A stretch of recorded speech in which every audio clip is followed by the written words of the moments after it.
हम अगली कहानी सुनेंगे। दोस्तों, किसी ने बड़े कमाल की बात कही है कि इस दुनिया में कोई आपके हाथ से छीन कर ले जा सकता है, लेकिन आपके नसीब से छीन कर ले जाना नहीं जा सकता। आज की कहानी बड़ी विशेष और ज्ञानवर्धक है। उम्मीद करती हूँ कि इसे आप पूरा सुनेंगे। अपने वो नहीं होते जो तस्वीरों में साथ खड़े होते हैं, अपने वो होते हैं जो तकलीफ़ों में साथ खड़े होते हैं। सबके दिलों का सा अलग होता है। इस दुनिया में सबका व्यवहार अलग होता है। आंखें तो सबकी एक जैसी होती हैं, पर सबका देखने का अंदाज अलग होता है। लोग कहते हैं ज़िंदगी मिली है अपने हिसाब से जीने के लिए, लेकिन वही लोग सुबह होते ही किसी और के हिसाब से जीने के लिए चले जाते हैं। दिमाग कहता है कि लोगों के साथ वैसा ही व्यवहार करूं जैसा वो हमारे साथ करते हैं, लेकिन फिर दिल कहता है कि हम भी आप उनके जैसे बन गए तो उनमें और हम में फ़र्क क्या रह जाएगा। और दोस्तों, ये सही मायने में ज़रूर होना चाहिए कि कोई हमारे साथ बुरा करे तो हम उसके साथ बुरा ना करें। अगर हम भी उसी की तरह बन जाते हैं तो उसमें और हम में क्या फ़र्क रह जाता है। हासिल कर एक मुकाम नया वक्त बदल जाता है। इंसान बदल जाते हैं, वक्त वक्त पर रिश्तों के अंदाज बदल जाते हैं। कहीं कह दिया अपना तो कभी कर दिया पराया। दिन और रात की तरह पुराने समय की बात है। एक महान विद्वान ब्राह्मण रहते थे जिनका नाम त्रिपाठी था। त्रिपाठी के परिवार में सिर्फ वो, उसकी पत्नी और उसका छोटा बेटा था। त्रिपाठी का अधिकांश समय अध्ययन और लेखन में ही व्यतीत होता था। उन्होंने कई महत्वपूर्ण पुस्तकें लिखी और ग्रंथ की रचना भी की, परंतु अपने लेखन और ज्ञान में इतने व्यस्त रहे कि अपने इकलौते पुत्र पर ध्यान देने के समय ही नहीं मिला। एक दिन त्रिपाठी की पत्नी ने उनसे कहा कि आपको अपने इकलौते पुत्र से कोई प्रेम ममता है या नहीं। पूरे दिन आप अपने लेखन में लगे रहते हैं। त्रिपाठी ने उत्तर दिया, मेरे पास इन भावनाओं के लिए समय नहीं। त्रिपाठी ने कहा, विद्वानों के बीच बहुत प्रतिष्ठित थे और राजा के दरबार में भी उनका बहुत मान सम्मान था। राजा ने कई बार उन्हें अपने दरबार में सलाहकार बनने के लिए अनुरोध किया था, लेकिन त्रिपाठी हमेशा ये कहकर इनकार कर देते कि महाराज, आपकी सेवा में आने पर मुझे आपकी चापलूसी करनी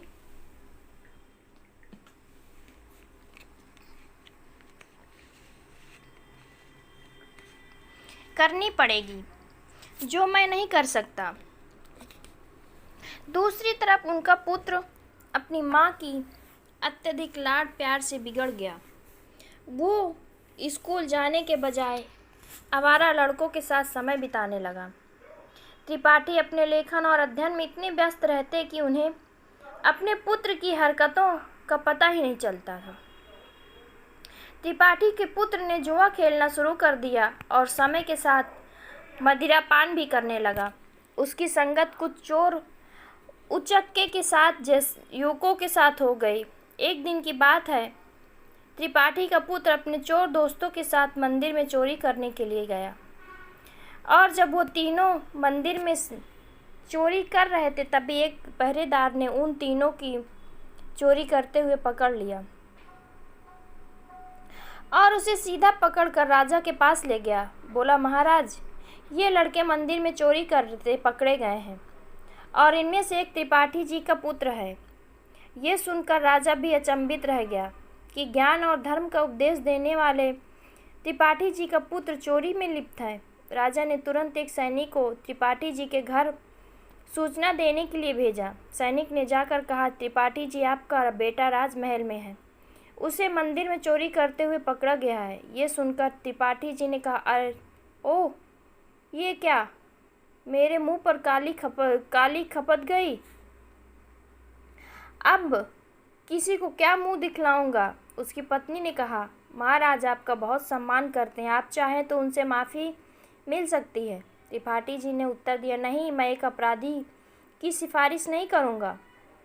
ये भी एक अपराध है। उसकी पत्नी ने धमकी दी, अगर आप राजा के पास नहीं जाएंगे तो मैं अपनी जान दे दूंगी। इस प्रकार त्रिपाठी जी ने अपने सिद्धांतों के आगे झुककर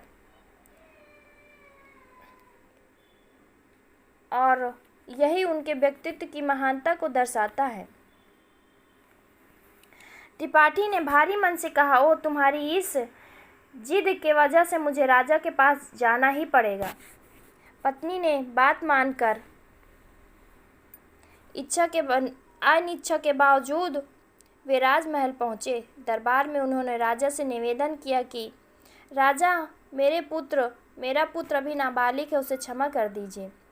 राजा ने गंभीरता से जवाब दिया, यदि ऐसी बात है तो आपको राज दरबार में सभी के सामने मुझसे सार्वजनिक रूप से माफ़ी मांगनी पड़ेगी, तभी मैं आपके बेटे को माफ़ कर सकता हूँ। आचार्य ने सिर झुकाकर कहा, ठीक है महाराज, मैं भरे दरबार में आपसे अपने बेटे के लिए क्षमा याचना करता हूँ। आचार्य की इस विनती पर राजा ने उसके बेटे को इस शर्त पर माफ़ कर दिया कि भविष्य में वो कोई अपराध नहीं करेगा।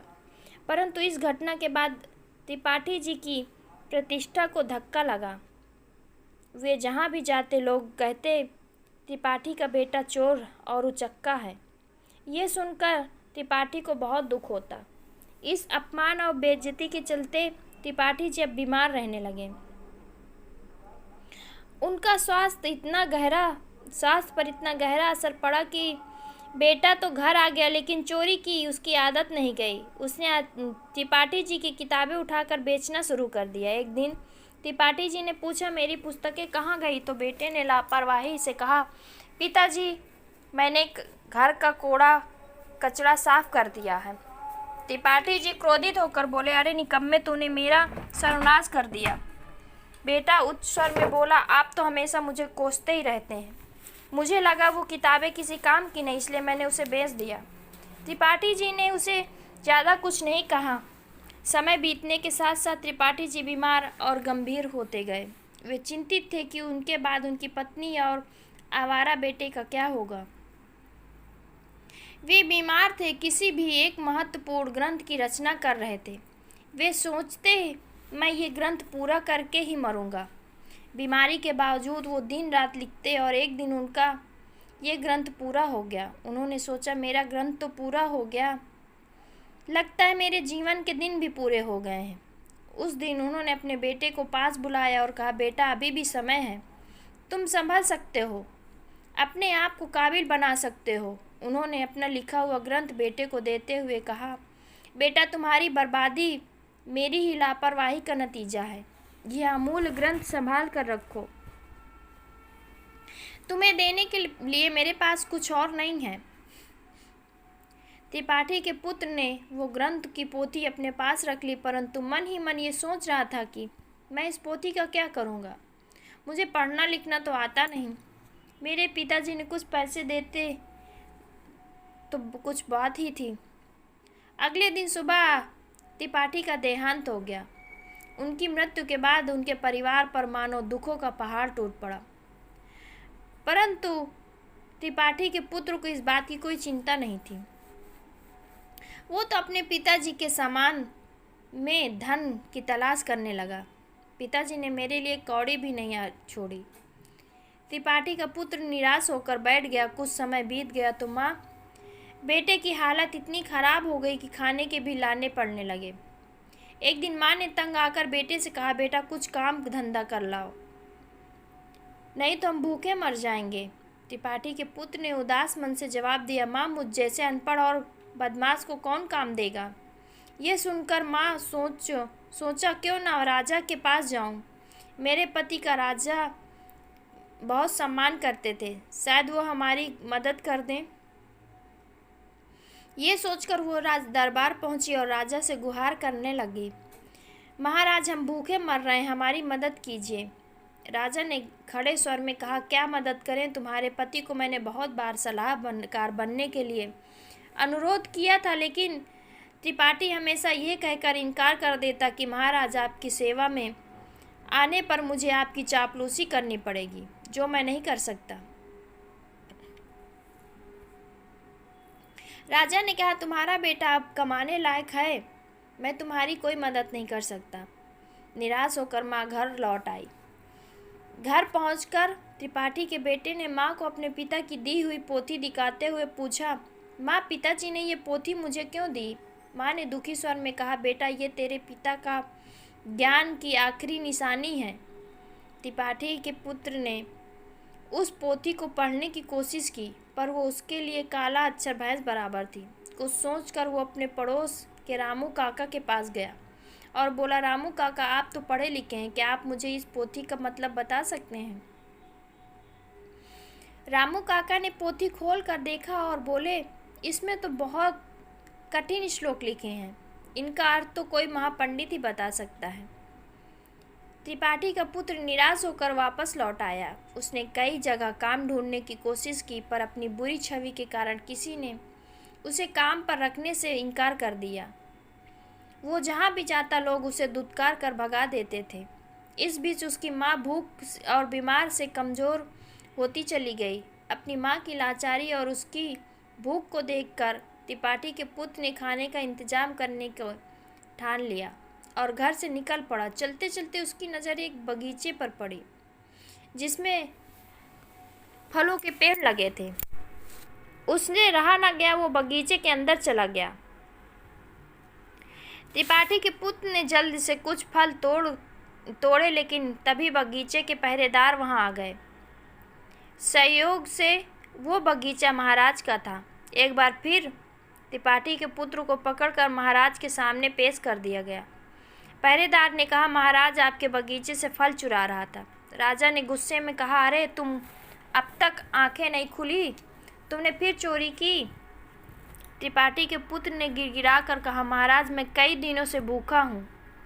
राजा ने कड़क आवाज़ में कहा, चुप हो जाओ, अगर तुम त्रिपाठी के पुत्र ना होते तो तुम्हें सूली पर चढ़ा देता। तुम्हारी यही सजा है कि तुम तुरंत मेरा राज्य छोड़ दो। वो बेचारा कह भी नहीं पाया कि वो भूख से लाचार है। राज से निकाले जाने की सज़ा पाकर जब बेचारा त्रिपाठी का पुत्र घर लौटा तो उसकी माँ की मृत्यु हो चुकी थी, क्योंकि वो कई दिन से उससे कुछ खाया नहीं था और उसे हमेशा चिंता सताती रहती कि मेरे जाने के बाद मेरे बेटे का क्या होगा। दुखी मन से उसने माँ का अंतिम संस्कार किया और राज छोड़ने का निश्चय कर लिया। अर्पित त्रिपाठी का पुत्र अपने पिता की दी हुई पोथी को संभालकर एक थैले में डाला और राज छोड़ चल दिया। दोस्तों, जिंदगी के एहसास बदल जाते हैं जब कोई हाथ और साथ दोनों ही छोड़ देता है। तब कुदरत कोई न कोई उंगली पकड़ने वाला भेज देता है। मुस्कुरा कर चलते रहिए, मुंह पर कड़वा बोलने वाले कभी धोखा नहीं देते। डरना तो मीठा बोलने वालों से चाहिए जो दिल में नफरत पालते हैं और समय के साथ बदल जाते हैं।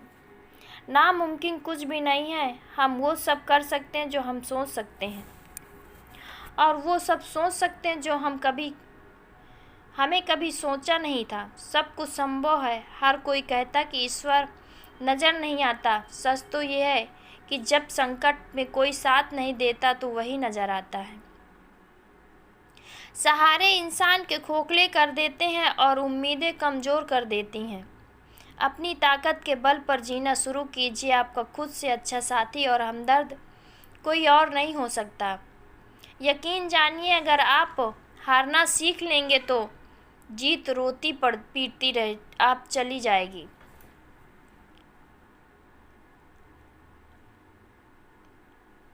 चाहो तो सोना बना लो, चाहो तो सोने में गुजार दो। अगर आप जानते हैं कि आप वाकई में सही हैं तो लोगों को जो चाहे कहने दो। पीठ पीछे आपकी बात चलने भी तो घबराना नहीं, क्योंकि उनकी बात होती है जिनमें कोई बात होती है। बढ़ते रहे कदम बस मंजिल की ओर, कुछ मिले ना मिले तजुर्बा तो नया होगा। भूमि पर फल के लिए श्रम करना पड़ता है, परमात्मा सिर्फ लकीरें देता है। उनमें रंग हमको भरना पड़ता है। अर्पित चलते चलते वो एक घने जंगल में पहुंचा और सोचा यही फूल फल खाकर गुजारा करूंगा। वो एक पेड़ के नीचे बैठ गया और अपने पिता की पोथी को खोलकर फिर से पढ़ने की कोशिश करने लगा। शायद इसमें छिपे ज्ञान से मेरे दुखों का अंत हो जाए। बेचैनी में वो पोथी के पन्ने पलट रहा था, लेकिन उसे कुछ समझ नहीं आ रहा था। उसने सोचा कि काश मैं पढ़ पाता।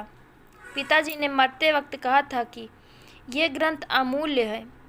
अचानक हवा का एक तेज झोंका आया और पोथी में से कुछ पन्ने उड़ गए। अर्पित ने उन पन्नों को पकड़ने की कोशिश की, पर वो असफल रहा।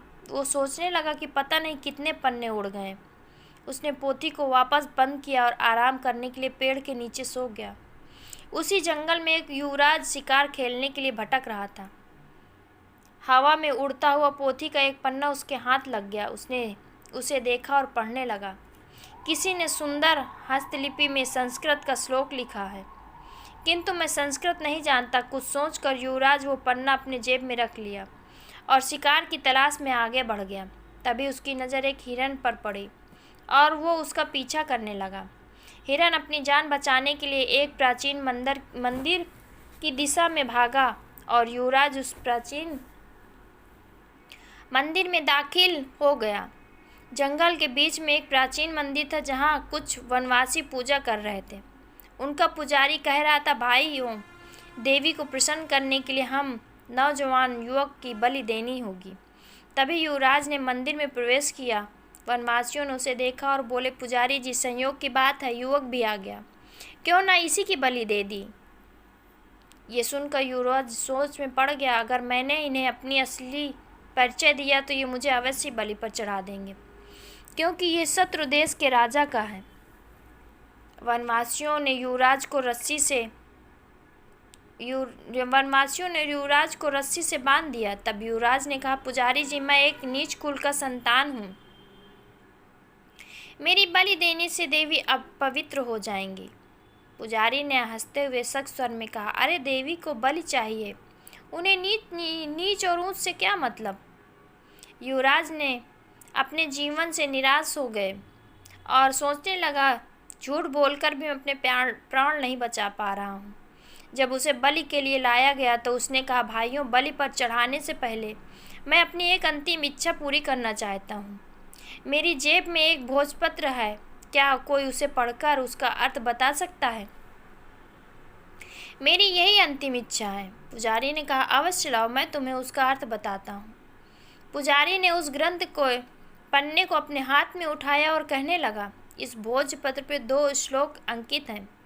पहले का अर्थ है, एक झूठ कई झूठों को जन्म देता है और झूठा व्यक्ति अंततः मुसीबत में फंस जाता है। दूसरे श्लोक का भावार्थ है, किसी के प्राण लेना सरल है, किंतु किसी को जीवन दान देना अत्यंत कठिन। युवराज ये सुनकर फूट फूट कर रोने लगा। पुजारी ने उससे पूछा, तुम क्यों रो रहे हो? युवराज ने रोते हुए कहा, ये दोनों श्लोक मुझ पर ही चरित्र लागू होते हैं। ये सुनकर वनवासियों को अपनी गलती का एहसास हुआ। उनमें से एक आगे बढ़कर बोला, पुजारी जी, ये युवक सच कह रहा है, हमें इसे जबरदस्ती बलि पर चढ़ाने का कोई अधिकार नहीं। तब वनवासियों ने युवराज को मुक्त किया। पुजारी ने कहा, आओ नौजवान, इस श्लोक से हमारी आंखें खोल दी। हम आज के बाद देवी को किसी जीव की बलि नहीं चढ़ाएंगे। युवराज का नाम वंश था। उसने उनका धन्यवाद किया और महल की ओर चल दिया। लौटते समय वो विचारों में खोया हुआ था और सोच रहा था, ये भोजपत्र कितने अनमोल हैं। इन्होंने मेरे प्राण बचाए। हो सकता है ऐसे सुंदर उपदेशों वाले और भी पन्ने हों। महल वापस पहुंचकर युवराज ने अपने पिता के चरणों में प्रणाम किया और कहा, पिताजी, आपने मुझे शिकार खेल कर जीवों की हत्या करने से मना किया था। मैंने आपसे झूठ बोलकर शिकार खेलने गया और मुसीबत में फंस गया। परंतु इस श्लोक ने मेरे प्राण बचा लिए। फिर युवराज ने राजा प्रताप सिंह को अपनी आप बीती सुना दी। उसने कहा, ऐसे श्लोक जो दूसरे को अहिंसा की शिक्षा देते हों और जिन्होंने मेरे प्राण बचाए, मेरे लिए हजारों मोहरों के बराबर हैं। पिताजी, इस भोजपत्र पर के पन्नों की संख्या 3 लिखी है। ये किसी अनमोल पोथी के हिस्से हैं। राजा प्रताप सिंह ने यह सुनकर अपने कुछ सैनिकों को बुलाया और उन्हें भोज पत्र दिखाते हुए आदेश दिया, जो भी ऐसे श्लोकों से सजे भोजपत्र खोज कर लाएगा उसे ऊंचा पद और पुरस्कार भी दिया जाएगा। दूसरे ओर त्रिपाठी जी का बेटा अर्पित महीनों जंगल में भटकता रहा। भटकते भटकते वो राजा प्रताप सिंह के राज्य में आ पहुंचा। नगर में आकर भी उसने कई लोगों से सहायता मांगी, परंतु हर कोई उसे धुतकार कर भगा देता था, क्योंकि इतने दिनों से भटकते भटकते अर्पित एक भिखारी जैसा दिखने लगा था। एक दिन की बात है, भूखा प्यासा अर्पित राजमहल की तरफ से निकल रहा था और उसे जोर की भूख लग रही थी। वो सोचने लगा कि अब भूख के मारे उसकी जान निकली जा रही है। तभी अचानक राजमहल की रसोई से खाने की महक उसकी नाक में आ गई। अनायास ही वो उस मोह सुगंध की ओर खींचा चलता गया और सीधा रसोई घर में जा पहुंचा। वहां जाकर उसने रसोइये से कहा, भाई मुझे 2 रोटी दे दो, बहुत भूखा हूँ। रसोइये ने उसे धुतकारते हुए कहा, भाग जा यहाँ से। लेकिन अर्पित की भूख इतनी बढ़ चुकी थी कि उससे सहन नहीं हो रहा था। उसने मौके का फ़ायदा उठाकर रसोइये से नज़र बचाई और 2-3 रोटियां उठा अपने थैले में डाल ली। दुर्भाग्य से रसोइये की नज़र उस पर पड़ गई। उसने अर्पित का हाथ पकड़ लिया और गुस्से में बोला, अरे रोटी चोर, चल तुझे महाराज के सामने ले चलता हूँ। अर्पित भूख के कारण चल भी नहीं पा रहा था और रसोइया उसे खींचता हुआ महाराज के पास ले गया और बोला, महाराज जी, ये भिखारी लड़का राजमहल के रसोइये में घुस आया, यहाँ से रोटी चुराई जो इसके थैले में है। महाराज ने सिपाही को आदेश दिया,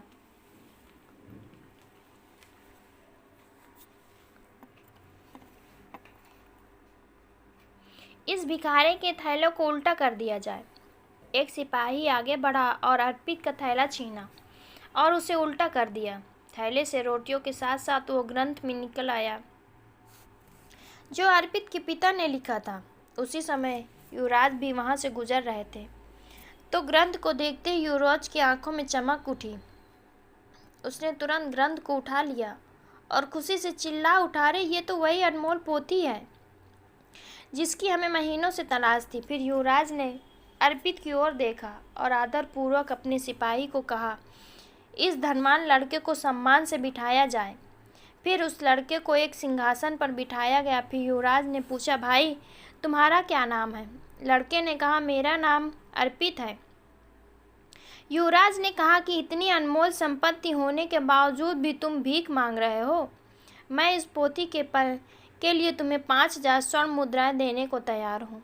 अर्पित ये सुनकर एकदम असमंजस में रह गया और बोला, क्या कहा? 5000 स्वर्ण मुद्राएं कम नहीं है महाराज। मैं सोच रहा था कि लाखों की संपत्ति रखते हुए भी मैं भूखा मर रहा था। फिर उसने कहा, मित्र, इस पोथी के वचनों ने सदा मुझे पतन के गड्ढे में गिरने से बचाया है और मेरे प्राणों की रक्षा की, लेकिन मेरी आंखें बार बार ठोकर खाकर भी नहीं खुली। युवराज ने पोथी खोली और अर्पित को पहले और दूसरे पन्ने की श्लोक सुनाने लगा। उसमें लिखा था, अविद्या सारे कपटों की जननी है और संकटों में ही अपने और पराई की पहचान होती है। अर्पित ने कहा, सचमुच अविद्या ने ही मुझे दर दर की भिखारी बना दिया। अगर मैंने बचपन में ही विद्या ग्रहण किया होता तो आज भी मैं अपने पिता की तरह एक विद्वान होता। युवराज ने कहा, भाई अर्पित, अपनी पोथी का ये मूल स्वीकार करो। और ये कहते हुए उसने स्वर्ण मुद्राओं की थैली अर्पित को थमा दी। अर्पित ने थैली को हाथ में लेते हुए कहा, अब मैं धन का बोझ कहाँ उठाता फिरूं। इस धन को गरीब बच्चों की अविद्या दूर करने के लिए लगाऊंगा। युवराज ने कहा, मित्र, अब तुम एक भिखारी नहीं हो, तुम तो एक महान धनवान हो गए हो। अर्पित सोच रहा था, काश ये समझ मुझे बचपन में ही आ गई होती तो शायद मेरे पिता आज यहाँ होते। इसके बाद अर्पित ने वो धन ग्रहण किया और वो धन गरीब बच्चों के लिए एक पाठशाला बनवाई और खुद भी विद्या प्राप्त करने लगा। दोस्तों, किसी ने बड़े कमाल की बात कही है, हौसला ना हार गिर कर ए मुसाफिर, अगर दर्द यहाँ मिलता है तो दवा भी यहीं मिलती है। जीवन में जो होना है वो होकर रहेगा। ये कहानी सिखाती है कि अगर आपकी बुराइयां आप पर हावी हो गई तो अंत निश्चित है। इसलिए बुराइयों को अपने ऊपर हावी मत होने देना चाहिए। इस कहानी को सुनने के लिए आप सभी का बहुत बहुत धन्यवाद। मेरी ये कहानियाँ आपको पसंद आए तो मेरे चैनल को लाइक, सब्सक्राइब और शेयर ज़रूर कर दीजिएगा। आप सभी का बहुत बहुत धन्यवाद। हम अगली कहानी सुनते हैं। एक विद्वान अपने शिष्यों को उपदेश दे रहे थे। तब उनके किसी शिष्य ने उनसे 3 सवाल किए। पहला, कौन किसके भाग का खाता है? दूसरा, संसार का सबसे बड़ा बलवान कौन है? तीसरा, जो आपकी बात से मुकर जाता है, जो अपनी बात से मुकर जाता है, उसका अंत में क्या अंजाम होता है? तो विद्वान कहते हैं, तुम्हारे ये तीनों ही प्रश्न बहुत ही महत्वपूर्ण हैं, क्योंकि इन तीनों प्रश्नों के उत्तर हर मनुष्य को जानना बहुत ज़रूरी है। इसलिए मैंने तुमको यही कहानी सुनाता हूँ। उस कहानी में तुमको तुम्हारे 3 प्रश्नों के जवाब मिल जाएंगे। कृपा कर तुम कहानी को ध्यान लगाकर सुनना। एक जंगल में एक विशाल बरगद का पेड़ था। उस पेड़ पर एक बाज पक्षी रहता था। उस बरगद से थोड़ी दूर पर एक बिल था। उस बल में एक सर्प रहता था। एक दिन जैसे ही सर्प बिल से बाहर निकलने लगा तो उस सर्प को वो बाज पक्षी देख रहा था। जब सर्प बिल से बाहर निकला तो उसी समय बाज सर्प पर झपटा, परंतु सर्प अपने बिल से अधिक बाहर नहीं निकला था, इसलिए वापस बिल में चला गया। थोड़ी देर बाद सर्प अपने मुंह बिल से बाहर निकाला और देखने लगा कि बाज पक्षी यहीं पर है या कहीं चला गया। फिर वह बाज पक्षी दोबारा उस सर्प पर झपटा, पर झटपट तुरंत वो फिर से वापस अपने बिल में के अंदर चला गया। जैसे ही सिर्फ अपने बिल से बाहर निकलने का प्रयास किया तो बाज उस पर हमला करता और उसे उठा ले जाने की कोशिश करता। बाज मन में सोच रहा था कि जब भी तू बाहर निकलेगा तो मैं तुझे अपना भोजन ज़रूर बनाऊंगा। और सर्प उस बाज के डर से बिल में छुप रहा था।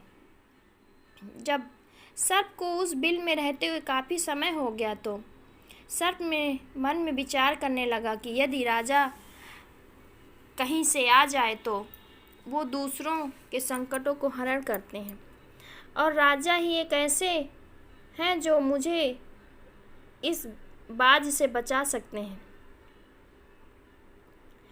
राजा को याद करता हुआ सर्प उस बिल में छुपा रहता और जो भी उस मार्ग से निकल कर जाता तो सर्प कहता कि भाई कोई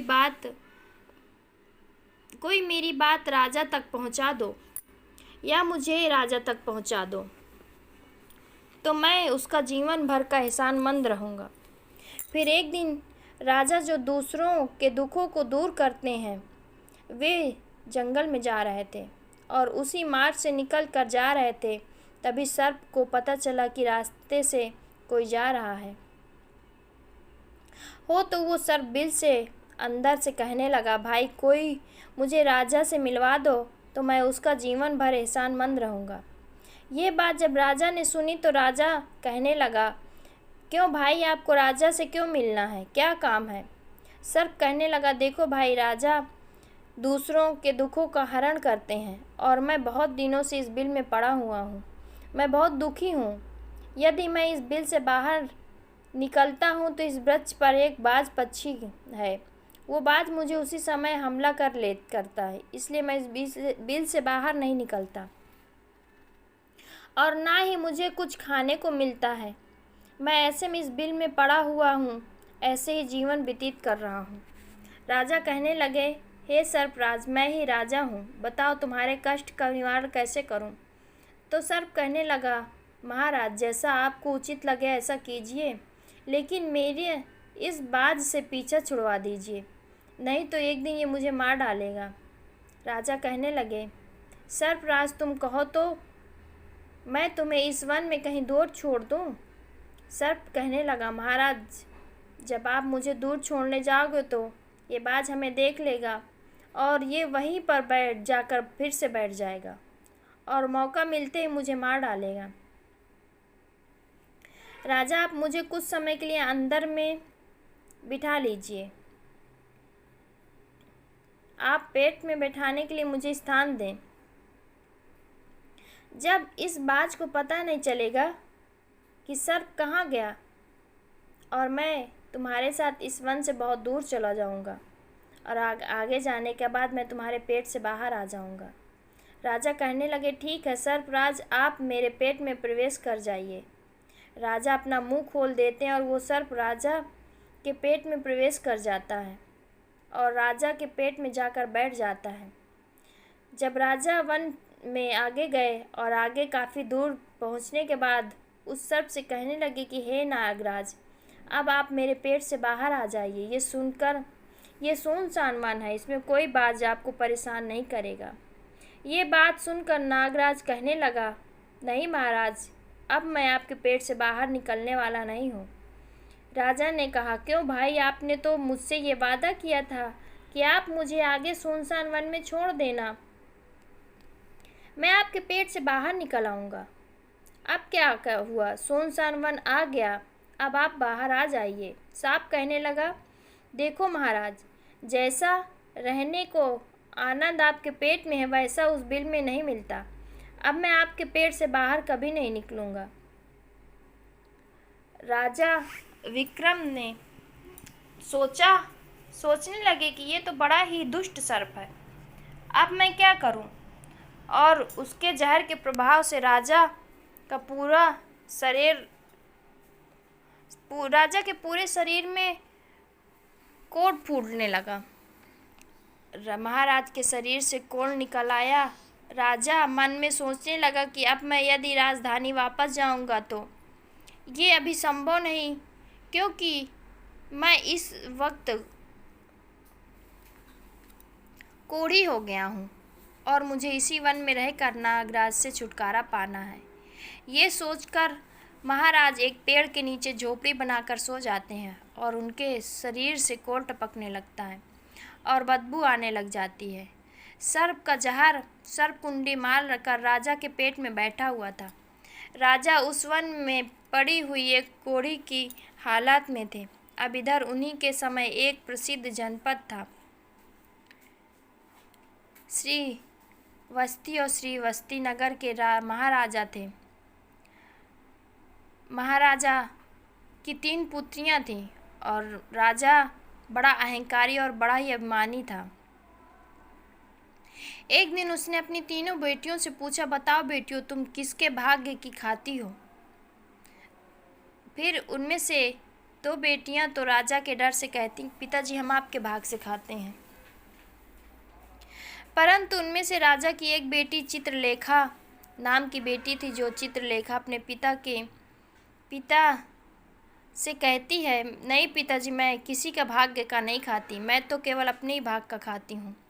उस बेटी की बात सुनकर राजा को बड़ा क्रोध आया और राजा ने उसी समय नाई और ब्राह्मण को बुलाया और नाई ब्राह्मण से कहने लगे कि इन दोनों बेटियों का रिश्ता तो आप किसी राजा के यहाँ करके आइए, और जो ये बड़ी बेटी है इसका रिश्ता किसी कूड़ी कंकल के यहाँ कर देना, या जिसके हाथ पैर ना हो उसके साथ कराइए। फिर राजा का आदेश मिलते ही नाई और ब्राह्मण तीनों बहनों का रिश्ता करने के लिए चल देते हैं। राजा की दोनों छोटी बेटियों का रिश्ता राजवंशों में कर दिया, परंतु तीसरी बेटी के लिए वह ढूंढते ढूंढते उसी वन से निकल कर जा रहे थे जिस वन में राजा अपनी झोपड़ी में कोढ़ी रूप में पड़े हुए थे। उनके शरीर से कोढ़ बह रहा था, तो राजा को देखकर नाई और ब्राह्मण आपस में कहने लगे, इससे अच्छा तो कोई व्यक्ति हमें मिलेगा नहीं, इसलिए इसके साथ ही राजा की लड़की का संबंध करके चलते हैं। फिर राजा के साथ नाई और ब्राह्मण ने राजा की लड़की चित्रलेखा का विवाह तय कर दिया, और राजा ने भी बहुत जल्दी ही चित्रलेखा को उस वन में ले जाकर वहीं उस कोढ़ी राजा के साथ उनका विवाह संपन्न कर दिया। राजा जैसे महान पराक्रमी राजा समय की चपेट में आ गए और एक कूढ़ी का जीवन गुजारा कर रहे थे। वो लड़की बड़ी ही पतिव्रता थी। वो अपने पति राजा की सेवा करती और दोनों छोटी बहनें जो बड़े बड़े राजघरानों में थीं वो आराम से ज़िंदगी जी रही थी। लेकिन चित्रलेखा राजा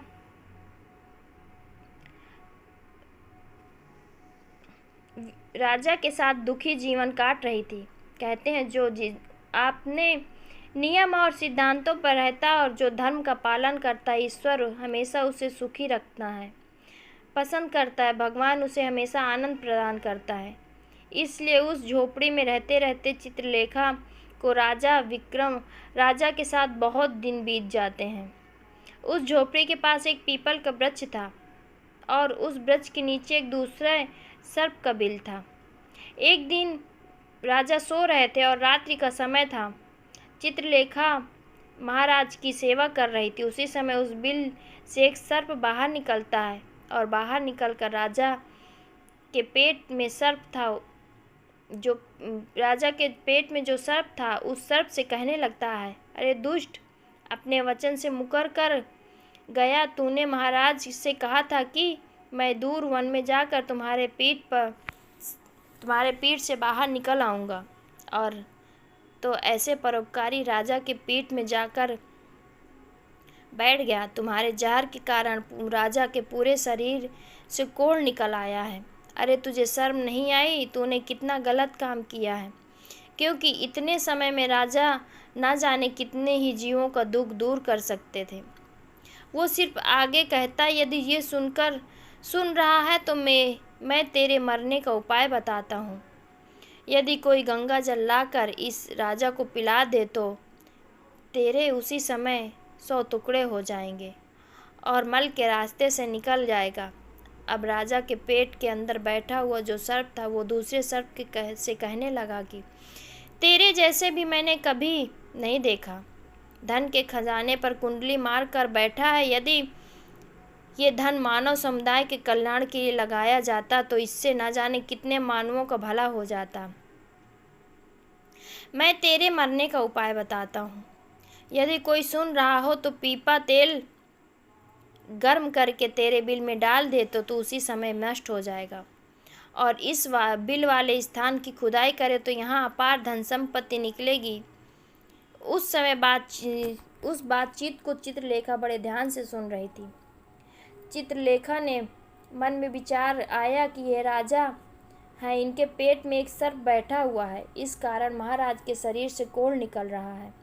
तो वो बेचारी चित्रलेखा एक अर्षि के आश्रम पहुंचती है और उस अर्षि से अनुरोध करती कि महात्मा, मुझे 1 गिलास गंगा जल की आवश्यकता है।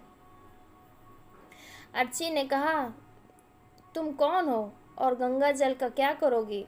तो चित्रलेखा कहने लगी कि हे मुनिवर, मैं राजा की बेटी चित्रलेखा हूँ और मेरे पति के लिए मुझे दवा के रूप में गंगा जल चाहिए। उस अर्षि ने उसे 1 गिलास गंगा जल दे दिया।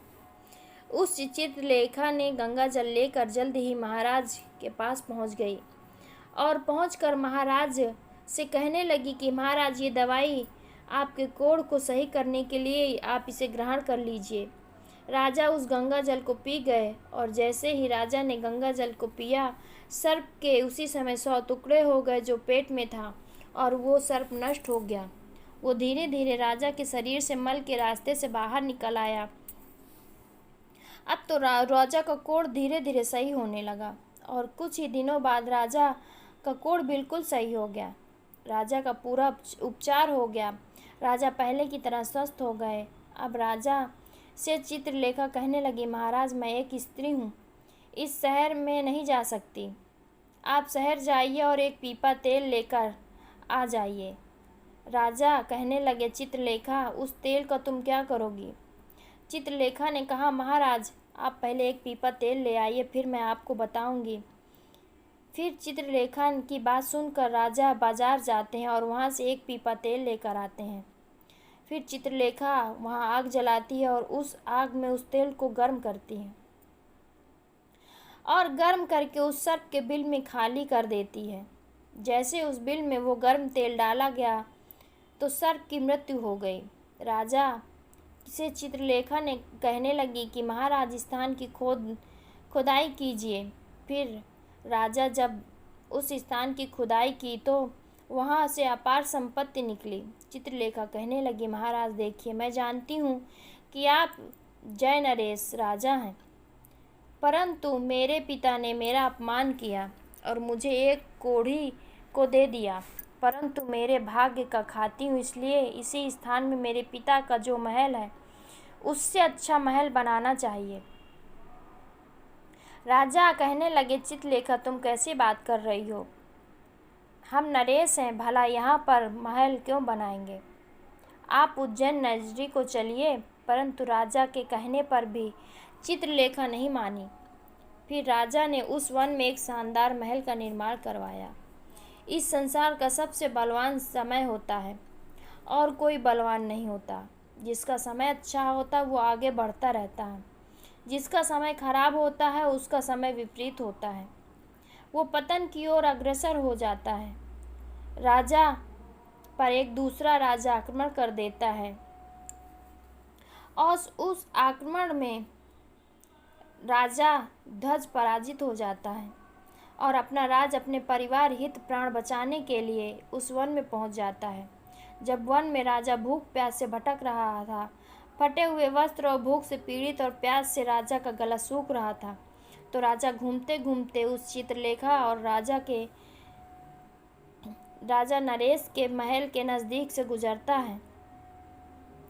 तो चित्रलेखा अपने पिताजी को पहचान लेती है। चित्रलेखा ने अपने एक सेवक को भेजा और सेवक भेजकर महाराज ध्वज, जो कि एक फटी हुई हाल में थे, उनके पास वस्त्र नहीं थे, उन्हें बुलवाया। ध्वज ने सोचा कि ये ना जाने कौन है और हमें क्यों बुला रही है। जब राजा ध्वज उस लड़के के पास पहुँचे तो लड़की को पहचान लिया। चित्रलेखा ध्वज से कहने लगी, पिताजी, मैं वही चित्रलेखा हूँ और मैं आपसे ये कहती हूँ कि मैं मेरे भाग्य का खाती हूँ। देखिए, मैं मेरे भाग का खाती हूँ, आपके भाग का नहीं खाती हूँ। आपने मुझे एक कोढ़ी को दिया, परंतु मेरे भाग में एक सम्राट लिखा था। देखिए पिताजी, मैं उज्जैन नरेश की पत्नी हूँ। राजा ध्वज मन में विचार करता है और अपनी उस लड़की से अपने अपराध के लिए क्षमा मांगता है। इस संसार में सबसे बड़ा बलवान समय है और हर कोई व्यक्ति किसी दूसरे का भाग का नहीं खाता। हर कोई ये सोचता है कि ये मेरे भाग का खा रहा है, नहीं, कोई किसी के भाग का नहीं खाता। जो खाता है वो अपने भाग का खाता है। हर दाने दाने पर लिखा होता है खाने वाले का नाम। आप ये ना सोचें कि हम किसी को खिला रहे हैं। आप किसी को खिलाने वाले कौन होते हैं? इस संसार में खिलाने वाले तो एक ही है, वो है भगवान महादेव, शिव शंकर। जो अपनी बात से मुकर जाता है उसका अंत वही होता है जो राजा के पेट में बैठे हुए सर्प का हुआ।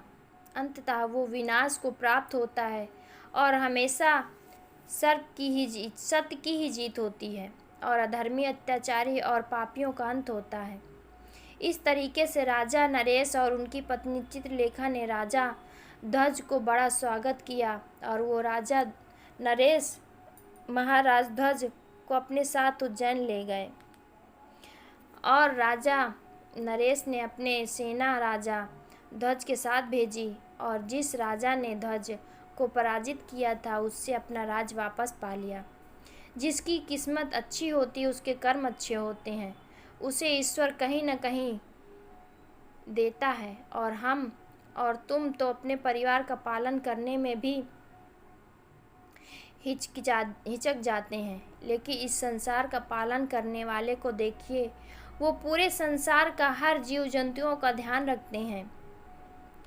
मेरी ये कहानी आपको पसंद आए तो मेरे वीडियो को लाइक और हमारे चैनल को सब्सक्राइब कर लीजिएगा और अपने दोस्तों के साथ शेयर करना ना भूलें और कमेंट करके भी बताइएगा मेरी वीडियो आपको कैसी लगी। मेरी कहानी सुनने के लिए आप सभी का बहुत बहुत धन्यवाद। टॉपिक है UPSC.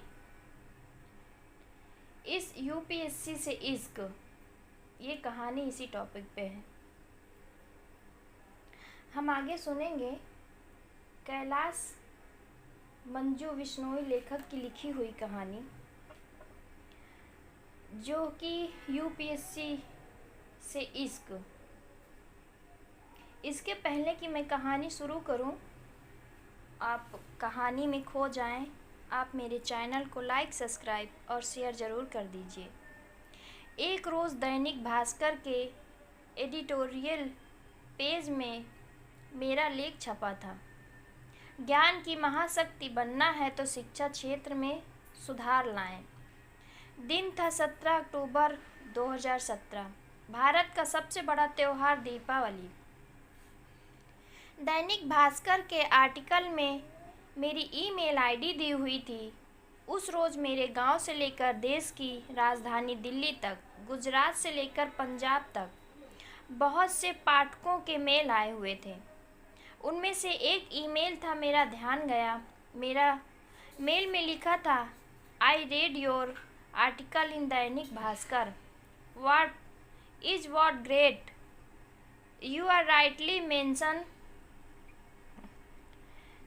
the points regarding our education pattern and necessary initiatives which must be implemented as soon as possible। मैं उम्र के जिस पड़ाव पे था, उस उम्र में किसी लड़की का मैसेज, वो भी अंग्रेजी में, और उस पर लड़की भी अपनी बिरादरी की, एक साथ इतने संयोग ने मेरे दिल की धड़कनें तेज कर दी। हालांकि मैंने भावनाओं को नियंत्रण करते एक संक्षिप्त जवाब दिया, थैंक्स फॉर योर फीडबैक। एक मचलते हुए युवक की तरह मैं एक मैसेज में उनसे बहुत कुछ पूछ लेना चाहता था, लेकिन मैंने अपने दिल पर दिमाग को प्रभावी होने दिया। अपने सुझाव अच्छा हैं, आपके सुझाव अच्छे हैं, लेकिन सरकारें शिक्षा के सुधार पर उतना ध्यान नहीं दे रही। एंजल ने मुझे यूपीएससी अभ्यर्थी जैसी गंभीरता लिए हुए सवाल के अंदाज में फिर मेल किया। 1986 के बाद ये नई शिक्षा नीति तक नहीं आई है। अब तक शिक्षा और स्वास्थ्य राम भरोसे ही है। मैंने मेल का जवाब दिया और दोपहर का खाना खाने रूम से 100 मीटर दूर साई रेस्टोरेंट चला गया। हाँ, ये बात तो है, दिल्ली में रहकर आप किस चीज़ की तैयारी कर रहे हैं? एंजल ने उत्सुकतावश मेल किया। मैं यूपीएससी की तैयारी कर रहा हूँ और आप। इस तरह हमारे बीच बातचीत का सिलसिला शुरू हुआ। मैं भी यूपीएससी के लिए कोशिश कर रही हूँ, लेकिन यूपीएससी पल्ले नहीं पड़ रहे। 2 बार प्रारंभिक परीक्षा दी, लेकिन हुआ नहीं। एंजल ने यूपीएससी की तैयारी करने वाले 90% छात्रों की व्यवस्था को अपने ही एक ही मैसेज के जरिए जाहिर कर दिया। हालांकि मैंने 2 दिन तक उसके मेल का कोई जवाब नहीं दिया। मेरे दोस्त लव गुरु का कहना था कि अगर लड़की को दोस्त बनाना है तो लड़की की साइकोलॉजी को पढ़ो, और कभी भी लड़की वर्चुअल मोड पर टेक्स्ट या फ़ोन कॉल पर बात करे तो बात पूरी होने से पहले ही व्यस्त होने का बहाना बनाकर फ़ोन काट दो या टेक्स्ट मैसेज का जवाब ना दो। लव गुरु का नाम राघवेंद्र प्रताप सिंह था। राघवेंद्र को हम लव गुरु इसलिए कहते थे क्योंकि मुखर्जी नगर और ओल्ड राजेंद्र नगर में तैयारी करने आने वाले नए नवेले नौजवानों को लव एडवांस देने में उसका कोई शानी नहीं था। जब भी किसी कोचिंग या कोचिंग के बाहर किसी यूपीएससी की तैयारी करने वाले लड़के को किसी लड़की से फ्रेंडशिप करनी हो तो वे लव गुरु की तरह रुक करता। गुरु शानदार और नायाब नुस्खे बताते, लड़के इसकी आजमाइश अपनी होने वाली मासूका के लिए करते और कई सारे कामयाब हो जाते। गुरु की खुद की लगभग आधा दर्जन गर्लफ्रेंड और 1 दर्जन के आसपास मी टू थी। वो तैयारी कम और मौज मस्ती करने वाला लड़का ज़्यादा था। मैंने एंजल के मेल का जवाब ठीक तो 2 दिन पश्चात रात्रि में नियमित मोटिवेशनल फेसबुक पोस्ट करने के तुरंत बाद दिया। अच्छा, यूपीएससी परीक्षा के पैटर्न को पकड़ा नहीं जा सकता, मैंने लिखा और मैं नाटक करके बिस्तर पर चला गया। मेरी मुख्य परीक्षा 28 अक्टूबर को होनी थी, इसलिए मैं जल्दी सोने की आदत डाल रहा था। मैं यूपीएससी के कलेक्शन पूछने के पैटर्न को समझ नहीं पा रही हूँ। साल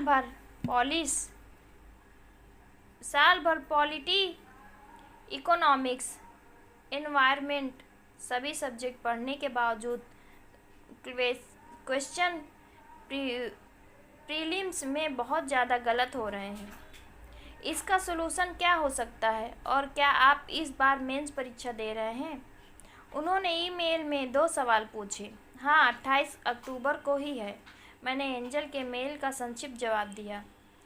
आईएएस प्रीलिम्स 2017 के रिजल्ट को आए हुए 3 महीने से ज़्यादा हो चुके थे, लेकिन एंजल ये तय नहीं कर पा रही थी कि 3 जून 2018 को होने वाली यूपीएससी प्रीलिम्स के लिए क्या स्ट्रेटजी अपनाएं कि इस बार कम से कम प्रीलिम्स के चक्रव्यूह को भेदा जा सके। उस रात को वो ठीक से सो नहीं पाई क्योंकि उसे डर था कि अगर तीसरी बार यही हश्र हुआ तो फैमिली वाले तैयारी छुड़वा देंगे। उस रात को एंजल सोच रही थी कि जब कक्षा 6 में थी तो दिव्या मैडम ने उनसे पूछा, बड़े होकर क्या बनना है? उसने तपाक से कह दिया, कलेक्टर। अब वो सोच ही रही थी कि बचपन में के इस सपने को साकार करने में यूपीएससी का प्रारंभिक चरण ही उसके लिए सबसे बड़ा बाधा बन गया है।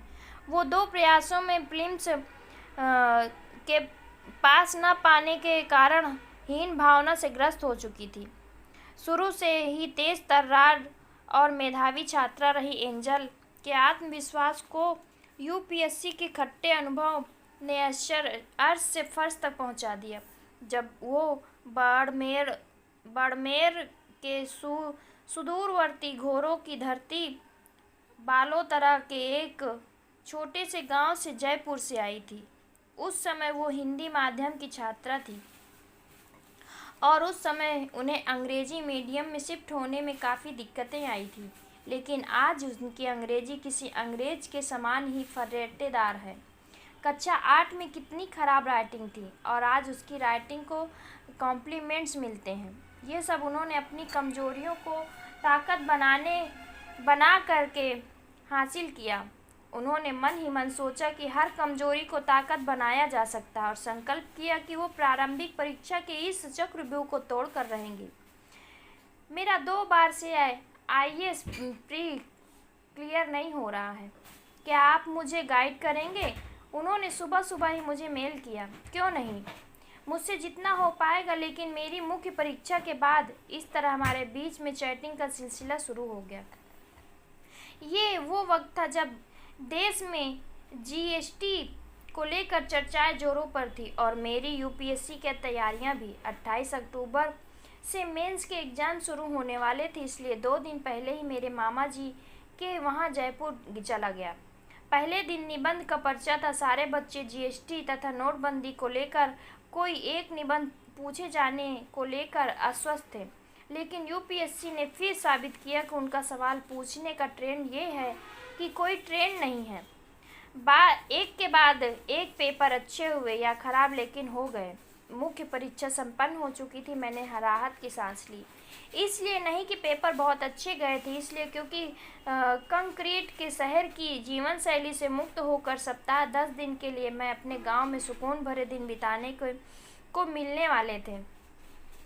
ऑप्शनल पेपर आखिरी दिन था। उसी दिन मैं जैसलमेर इंटरसिटी से जोधपुर निकल गया। पेपर कैसे गए? एंजल का मेल आया। लग तो रहा है ठीक हुए, देखते हैं क्या होता है, मैंने जवाब दिया। यूपीएससी जैसी प्रतियोगिता परीक्षा में अधिकतर बच्चों का पेपर तो ठीक जाता है, पर रिजल्ट अक्सर ठीक नहीं आता। प्रतियोगी परीक्षा और कॉलेज की परीक्षा में बस ये फ़र्क है कि कॉलेज में पेपर खराब हो जाए तो दोस्तों से सुपर बकवास कहने में संकोच नहीं करते, लेकिन यहाँ सब उम्मीद भरी नज़रों से देखते हैं। इसलिए यूपीएससी के पेपर देने वाले हर अभ्यर्थी के बाद में ठीक कहना एक सामाजिक मजबूरी बन जाती है। ओके, प्री परीक्षा में मैं 2 बार फेल हो चुकी हूँ। क्या रणनीति अपनाऊँ कि 3 जून 2018 की परीक्षा आसानी से पास कर जाऊँ? परिवार वाले और सगे संबंधी ने सवाल पूछ कर कान पका दिए कि प्री क्यों नहीं हो रहा। ये सवाल मेरे दिल में कांटे चुभो देता है। एंजल ने अपनी व्यथा मुझे सुनाई। सबसे पहले सिविल सेवा परीक्षा एवं कॉलेज लेवल की परीक्षा में अंतर समझने की ज़रूरत है, मैंने कहा। क्या हम फ़ोन कॉल पर बात कर सकते हैं अगर आपको कोई प्रॉब्लम ना हो तो? एंजल का मैसेज अगले ही क्षण दिखलाई पड़ा। कॉन्टैक्ट नंबर की अदला बदली के बाद उसका कॉल आया। हाय हेलो कहने के बाद मैंने कहा कि सिविल सेवा परीक्षा में 5 लाख बच्चे प्री परीक्षा में बैठते हैं और पास होते हैं लगभग 12,000, यानी केवल 2%। इसमें से 70% बच्चे पहले ही प्री पास किए होते हैं। जो आंकड़े दिखते हैं वो असल में उतने होते नहीं हैं। तो ये कॉलेज परीक्षा में बिल्कुल अलग तरीके की प्रतियोगिता परीक्षा है, मैंने मुखर्जी नगर के बाबा टाइप लोगों के अंदाज में कहा। अच्छा ये बात है, उन्होंने कहा। यूपीएससी की तैयारी का फर्स्ट रूल यही जान लीजिए कि किताबों को ज्ञान के लिए नहीं, एग्जाम के लिए पढ़ना है। आपको पता होना चाहिए कि किस टॉपिक को स्किप करना है और किस को ज़्यादा टाइम देना है, अदरवाइज एग्ज़ाम तो नहीं निकलेगा। पर मुखर्जी नगर और राजेंद्र नगर के ज्ञानी बाबाओं के नाम जरूर शुमार हो जाएंगे। मैंने यूपीएससी की तैयारी का फर्स्ट गोल्डन रूल बताते हुए कहा, ध्यान रखो कि आईएएस आसान नहीं टपकते, वो हम व आप में से ही होते हैं, लेकिन ये लोग जिस मंजिल की ओर जाना होता है उसी ट्रेन के डिब्बे में सफ़र करते हैं। ये लोग धुन के बेहद पक्के होते हैं।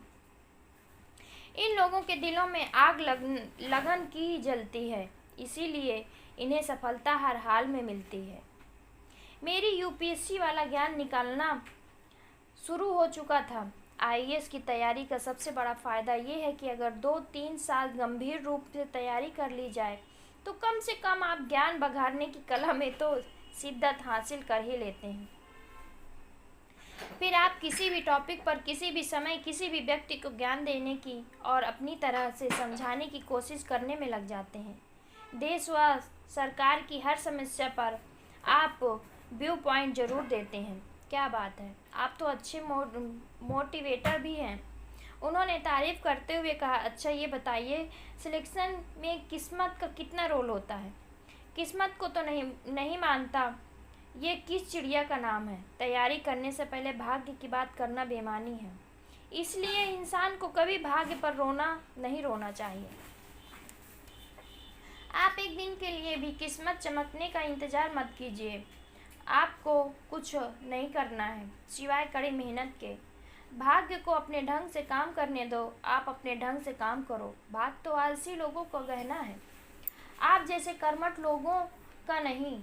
वही युवा सफलता हासिल करता है जिन्हें खुद के कर्म पर विश्वास होता है। मैंने मोटिवेशनल स्पीकर के अंदाज में कहा, एक चीज़ कही जाती है कि आईएएस सीरियस नहीं, सिंसियर लोग बनते हैं। इसमें आपकी क्या राय है? इस सवाल के साथ मैं समझ गया था कि थोड़ी बहुत तो पढ़ाई उन्होंने भी की है। मेरा अंदाज़ा थोड़ा सामान्य हुआ। आप बिना सिंसियर हुए आईएएस क्या पटवारी भी नहीं बन सकते। आज के टाइम में तैयारी के प्रति गंभीर होना ज़रूरी है, लेकिन हर कोई नहीं हो पाता। सिविल सेवा की तैयारी करने वाला हर अभ्यर्थी तैयारी में गंभीरता चाहता है, पर आज नहीं कल से। कैरियर बनाते समय 99% छात्रों के लिए ये कल कभी नहीं आता। अरे उन्हें पता नहीं कि कल तो सप्ताह का सबसे व्यस्त दिन होता है। वे सोचते हैं अगर सिर भारी भारी लग रहा है तो आज नहीं कल से चाप कर पढ़ूंगा। अरे आज लिखने का मन नहीं कर रहा, कल से हर रोज़ 10 पेज लिखूंगा। सोचिए ये कल वाला भूत इतना गहराई से हमारे शरीर में क्यों बैठ गया। ध्यान रखिए, टाल मटोल करने वाले छात्रों के लिए यूपीएससी के दरवाजे हमेशा बंद मिलते हैं। अंत में 100 बातों की एक बात, टाल मटोल का जो भी कारण हो, बुखार हो तो पढ़िए, बारिश हो भी तो भी पढ़िए, क्लास जाइए, अंगुलियों पर छाले हो जाए तो भी लिखिए।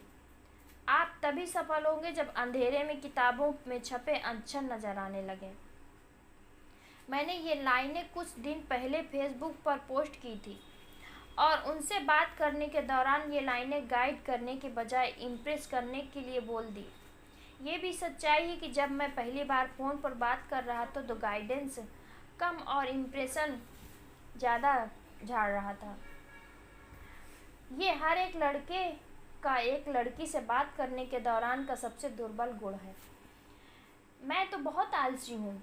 मैं तो कई बार 12-13 घंटे का पढ़ने का शेड्यूल बना कर रख देती हूँ, लेकिन उतना पढ़ नहीं पाती।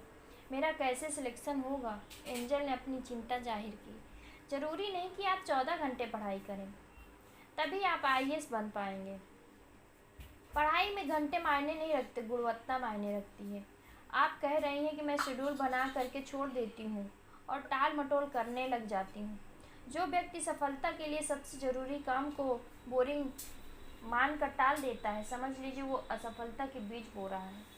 जैसे कि आप पिछले 2 प्रयासों में गलतियां कर रही हो। सफलता पाने की इच्छुक व्यक्ति बोरिंग तथा सबसे मुश्किल लगने वाला ज़रूरी काम को सबसे पहले करता है, इसलिए वो व्यक्ति सबसे पहले सफल भी हो जाता है। किसी भल मानस ने सही ही कहा है कि सफलता के नियम तभी आप पर काम करेंगे जब आप चुस्त दुरुस्त और तंदुरुस्त तरीके से जी जान से लग कर काम करेंगे और टाल मटोल प्रवृत्ति को बाय बाय कह देंगे। मैंने कहा अब सिलेक्शन तो लेना ही है, इसलिए टाल मटोल की प्रवृत्ति को बाय बाय। आज से ही संकल्प। उन्होंने दृढ़ संकल्प होकर कहा, अगर संकल्प कर लिया तो सफलता दूर नहीं। अक्सर मनुष्य की शक्ति की कमी नहीं होती है, बस संकल्प की कमी होती है। दुनिया में दृढ़ संकल्प से बड़े बड़े काम हो गए हैं, फिर बात ट्रम्प की हो, पुतिन की या मोदी सर की। ये लोग अपने दृढ़ संकल्प के बल पर देश दुनिया की दिशा बदलने में लगे हुए हैं। इसलिए ही कहा जाता है कि इतिहास महज चंद संकल्पवान लोगों की साहसिक कदमों की चहलकदमी भर होता है। मुझे नहीं पता कि ये लाइनें कहाँ से निकल रही थी, लेकिन ये थी काफ़ी मोटिवेशनल टाइप की। दिमाग शायद इसलिए ज़्यादा काम कर रहा था ताकि लड़की इम्प्रेस हो सके। अच्छा, ये ट्रेन की आवाज़ आ रही है, कहीं जा रहे हो क्या? उन्होंने मुझे बीच में टोकते हुए पूछा। हाँ, मैं जयपुर से अपने गांव जा रहा हूँ, जो जोधपुर में है। मैं जयपुर जंक्शन से जैसलमेर इंटरसिटी में बैठ गया हूँ। ट्रेन को रवाना होने में भी 5 मिनट का समय है। अच्छी बात ये रही कि मुझे खिड़की वाली सीट मिल गई। अच्छा, आप तैयारी के गोल्डन रूल्स बता रहे थे। तो बताइए दूसरा गोल्डन रूल क्या है? यूपीएससी के किले को भेदने के लिए उन्होंने पूछा। मैंने यूपीएससी की तैयारी के दौरान जो अनुभव हासिल किए वो बता रहा हूँ, क्योंकि आपने तैयारी की रणनीति पूछी है। बस इसलिए अगर वो नहीं भी पूछती तो भी मैं आधे घंटे बाद एक एक करके यूपीएससी की तैयारी के लिए गोल्डन रूल बता चुका होता। यूपीएससी की तैयारी करने वाले लड़के अक्सर यूपीएससी की तैयारी करने वाली लड़कियों को इम्प्रेस करने के लिए क्या क्या करते हैं, ये कभी फुर्सत मिले तो पता लगा सकते हैं। तो मुखर्जी नगर और ओल्ड राजेंद्र नगर पार्क में जाइए और अवलोकन कीजिए कि एक यूपीएससी अभ्यर्थी लड़का दूसरी यूपीएससी अभ्यर्थी लड़की को इम्प्रेस करने के लिए क्या क्या नुस्खे बता रहा होता है। कुछ ऐसी धांसू रणनीति भी साझा कर रहा होता है जो उन्हें खुद कभी फॉलो नहीं की। मैंने अपनी बात आगे बढ़ाई। मेरे अनुसार यूपीएससी की तैयारी का गोल्डन दूसरा रूल है एनसीईआरटी पढ़ना और हर हाल में पढ़ना। एनसीईआरटी को इग्नोर किया तो यूपीएससी आपको इग्नोर कर देगी। अधिकतर बच्चे सोचते हैं कि एनसीईआरटी क्या पढ़ना, स्कूल के दिनों में तो पढ़े थे, और वे यही कच्चा खा जाते हैं। यूपीएससी की तैयारी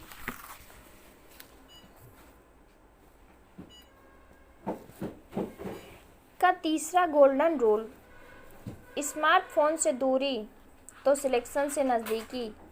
कोई भी 8 से 10 घंटे मोबाइल में मशगूल रहता आईएएस बनने का सपना नहीं देख सकता।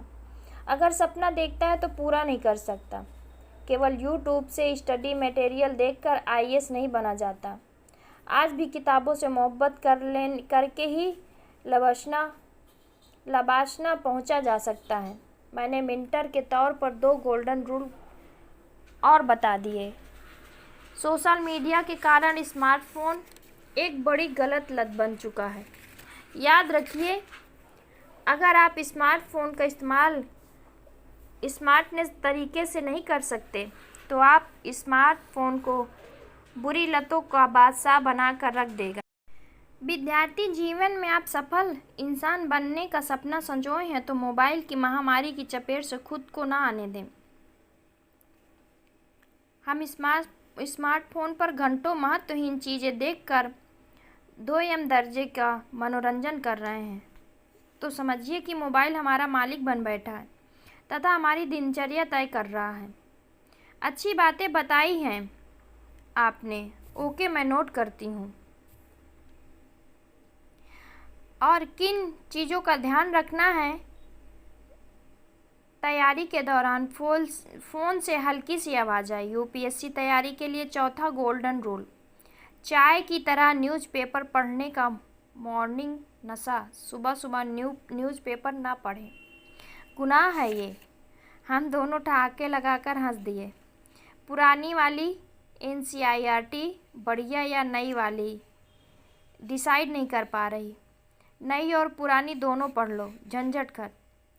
ऐसी दुविधा अपने दिमाग में मत रखो। दुविधा में दोनों गए, माया मिली न राम।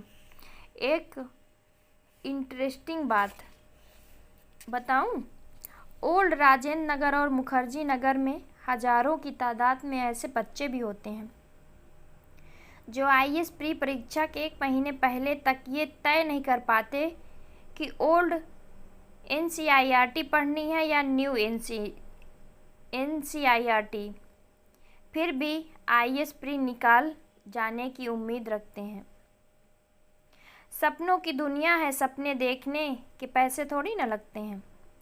आज ये बात 100 आने सच है कि यूपीएससी की तैयारी करना एक स्टेटस सिंबल बन गया है। ग्रेजुएट हुए तो पता चला कि आईएएस परीक्षा का फाइनल रिजल्ट में शहर के किसी एक लड़के का चयन हुआ है तो हजारों छात्र बिना गाइडेंस और बिना अपनी योग्यता एवं क्षमता को पहचाने तैयारी शुरू कर देते हैं और यूपीएससी के चक्कर में जवानी के कई साल बर्बाद कर देते हैं। कोई शॉर्ट ट्रिक अपनाता है, बलिदान देना होता है। खुद को 8 से 10 घंटे हर दिन कुर्सी पर बैठकर तपाना होता है। एक तपस्वी की तरह तपस्या करनी होगी। मैंने मिंटर के अंदाज में यह बात बोली। पता है सर, मेरी सहेली दिव्या तंज कसते हुए पिछले दिनों कह रही थी कि IAS ऑफिसर बनना तेरे बस की बात नहीं अंजल, और कुछ ट्राई कर। केंचुआ भी सांप बनने की इच्छा से अपना बदन मरोड़ता है और जगह जगह से टूट जाता है। यही हाल तुम्हारा है। हड्डी भले टूट जाए, सपने टूटने नहीं चाहिए। तुम भले ही कितना ही ताना मार दो, लेकिन मेरा हमेशा से यही मानना रहेगा कि IAS बनना है तो गिर कर, उठ कर, मजाक उड़वा कर फिर दौड़। एंजल ने दृढ़ संकल्पित होते हुए कहा, सपने देखने चाहिए पर उन्हें पूरे करने का जुनून भी होना चाहिए। आसान काम करने के लिए आई नहीं हूँ। बड़े सपने देखें तो बड़ी कीमत चुकाने के लिए तैयार हूँ। जिंदा है तो जिंदगी की जीत में यकीन कर। अगर कहीं है स्वर्ग तो उतार ला जमीन पर। ये मेरा ध्याय वाक्य है, एंजल ने कहा। मैंने दिव्या से कह दिया कि मूर्ख किसी भी श्रेणी के हो सकते हैं। एक कैटेगरी में आप भी तो हैं। पता है सर, अपनी दाल गली हुई न देखकर वो कुर्सी से उठकर अपने रूम में चली गई। अच्छा ये बताओ कि UPSC के लिए परफेक्ट स्टडी मटेरियल क्या है? परफेक्ट ना तो UPSC के लिए कोई स्टडी मटेरियल है और ना ही परफेक्ट स्ट्रेटजी। आपकी धुन, लगन और जिद परफेक्ट होनी चाहिए। करना है तो IAS करना है। परफेक्शन के नाम पर मत घबराइए, आप उसे कभी नहीं पा सकते। आप क्या, कोई भी इंसान परफेक्शन हासिल नहीं कर सकता। एक बात और गांठ बांध लो, UPSC के साथ में एक अजीब बात यह है कि तैयारी के शुरुआती 1 साल में ढंग से पढ़ाई नहीं की तो सिलेक्शन के लिए आने वाले सालों में 3 गुना मेहनत करनी पड़ेगी। मैंने बैग से ईयरफोन निकालते हुए कहा। नवंबर का महीना था और रात्रि बढ़ने के साथ साथ हवा में ठंड घुल रही थी। टिकट टिकट कहते हुए TT ने मेरा नाम पर सीट नंबर पूछा। मैंने फ़ोन होल्ड पर डालकर टिकट दिखाया। गांव कितने दिन रहोगे? अंजल ने पूछा। 1 सप्ताह रुकने का प्लान है। अच्छा, कभी जयपुर आओ तो बताना, मैं मिलना चाहूँगी आपसे। आपसे बात करके अच्छा लगा। आपकी यात्रा मंगलमय हो, एंजल ने कहा। रात के 1 बज चुके थे। चलिए तैयारी से जुड़ी हुई चीज़ें बाद में डिस्कस करेंगे। Good night. ये कहकर उन्होंने फ़ोन रख दिया। मैं मोबाइल से सोशल साइट पर एंजल को सर्च करने लगा। जिसका जीवन में कोई विजन नहीं होता वो ज़िंदगी भर दूसरे के विजन पर काम करता।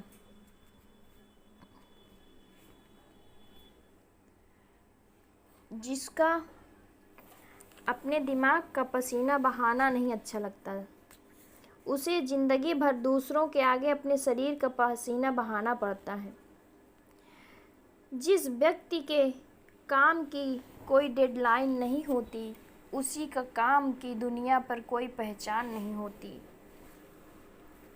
मैंने अपनी फेसबुक वॉल पर यह पोस्ट लिखी और सोने के लिए लेट गया। आँखों से नींद गायब थी और एंजल की मीठी मीठी आवाज़ दोबारा कानों में गूंज रही थी। इस UPSC इसकी पहला अध्याय ख़त्म होता है दोस्तों। अब सुनेंगे अगली कहानी।